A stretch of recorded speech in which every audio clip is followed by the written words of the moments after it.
So guys video కొడతా అని చెప్పేసి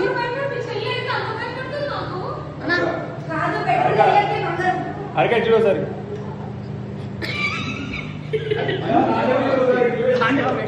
అట్లున్నాడే దేవివాడు అంతకలే. అరే వావ్ ఈయన అజిత్ అన్న తెలిసి గుర్తుపట్లు లేదు బ్రో. అగో ఇది వచ్చింది.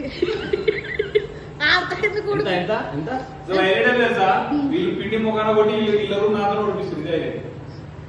కాదు మాత్రం సగం చెట్టు వేసుకుంది. నాకు తెలుసు నాకు ముందే తెలుసు. జస్ట్ చెట్టు ఎవరితో నాకు తెలీదు. ఏమన్నా మాత మంచిదన్న. వావ్ నైస్ మాత. ఓకే ఈడ చుద్రక అరే పాపం ఎవరు తాను చేసేటప్పుడు మాత్రం ఇన్ని చపాతీలు వెళ్తాడు మీదకి వెళ్ళారు. అది మైదాపిండి. మైదాపిండి అది గోధుమ పిండి. అది మైదాపిండి తిన్నట్టున్నావు బాగా. నీకు పోయినట్టుంది. భలే ఉన్నవే. అరే దగ్గరే జూమింగ్. Wow wow ఓడేయండి.